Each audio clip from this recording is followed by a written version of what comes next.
Hey guys, welcome back to Brit Indians. I'm Joshua. So today we are gonna see what are the 8 things that you should do once you land in UK. So let's get into the video.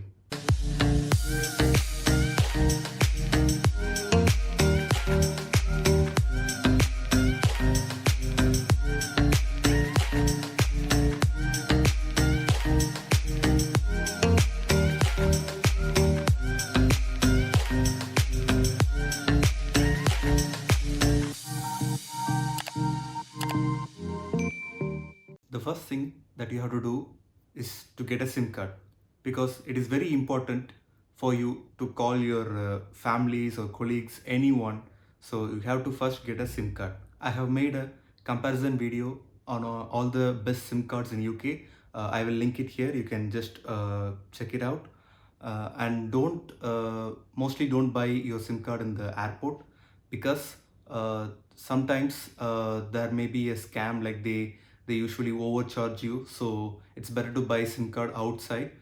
You can also order the SIM card in any network provider websites. So if you want to buy a Lebara, if you want to buy a EE, O2, you can just go to the website and you can order a free SIM to your house. So they will deliver within 2 days or 3 days. So and also you can buy SIM cards in any shops in UK, like any small shops, any petrol bunks, any supermarkets. You can go and buy your SIM. It's just £1 or less than that. Next thing, you have to collect your BRP. So usually people give post office or their university address for BRP collection. So you have to go to the post office or you have to go to the university to collect the BRP. So post office, there is a timing like 9 to 5. Within that time, you have to go and get your BRP. You have to take the letter which was given to you when you receive your visa. When you receive your passport with your visa stamped on it, you will receive a letter with it. So you need the letter to get your BRP. And normal thing is you have to receive your BRP within 10 days of your arrival in UK. But now due to COVID, they have given 28 days time to get your BRP. If you within 28 days of your arrival, you have to go and get your BRP. So once you did your quarantine, the 14 days, you can just go and collect your BRP on the 15th day. Next, apply for your NI number. So NI number is the national insurance number. So you have to apply for the NI number. I will give you the contact number below. You can call them and you can say that you need a NI number since you are looking for part-time jobs. You need a NI number because NI number is very important to do any jobs in UK. Mostly people will ask for NI number. If they are paying you in cash, they won't ask you. But if they're paying you in a bank account, they will ask you. So everyone have your NI number because it will be useful for your full time also. It's just a simple procedure. You can call them and say that you need an NI number. They ask some details, and after that they will give you a reference number which you can quote until you get your NI number. So the NI number will take around 30 days to reach you. Next is the bank account. So you need a letter from your university to open a physical bank account in the UK. So the letter will be a proof of address for you.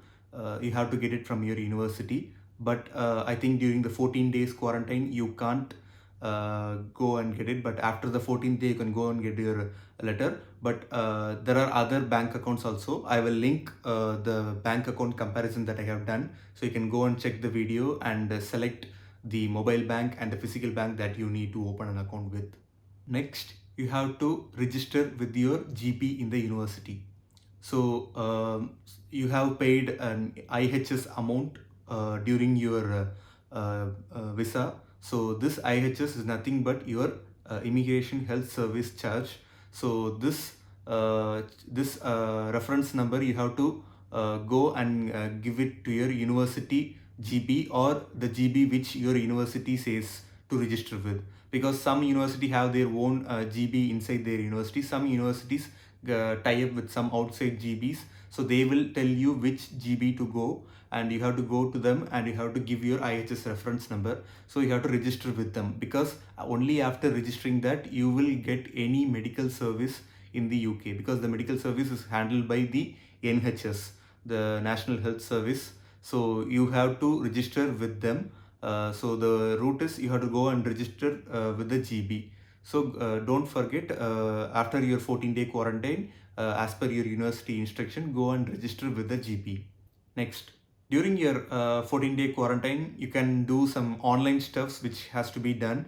For example, you can do your CV and covering letter for your full-time jobs as per the UK standard, and also you can do the CV for your part-time jobs, and you can apply for online part-time jobs. So don't waste the time, you just start applying for your part-time jobs, and also in this meantime do your CV and covering letter for your full-time job, and you just email that to your career service and ask and book an appointment, like a virtual appointment with your career service team. They will help you out in formatting your CV and your covering letter. Next is the rail card. So the rail network is the biggest public transport in the UK. So mostly everyone will use the national rail service. So it's better to get a rail card, because if you get a 1625 rail card, you will get around 30% of reduced fare, and also if you are a student and if your age is more than 25, you can apply for the 1625 rail card, but you have to go to the train station and you have to apply to them with your university ID card. So don't forget that when you're collecting your BRP, collect your university ID card from the university. So with that, you just approach the train station, they will give a form and you can fill and give it to them. Sometimes they require a stamp and sign in that from your university. So you have to take the form and come to the university and get a sign from your university, and then you can go and apply for that. This is only for people who are more than 25 years of age. So those who are within 16 to 25, you can apply directly in the online website. If you go to 1625 rail card website, you can just go and apply for that. So I will leave the link in the description. You can go and check. This 1625 rail card is very useful. For example, if your train fare is £100, you will get the train fare for £70. So there's a lot of difference in that. You will save a lot of money. So just buy the rail card. Next, this thing is mainly for London people. You have to apply for your Oyster card. You can do the application online. You can just go to Oyster card website and you can apply for a monthly rail card, or if you can go for an annual card, or you can just go to the nearby TFL center and you can just go and get your Oyster card. So Oyster card is very important for traveling within the 9 zones of London.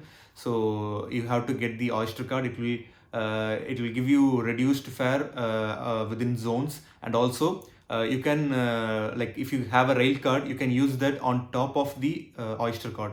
So it will give a 30% extra reduced fare for that. You can just go and inquire with any of the TFL center in London, so they will help you with that.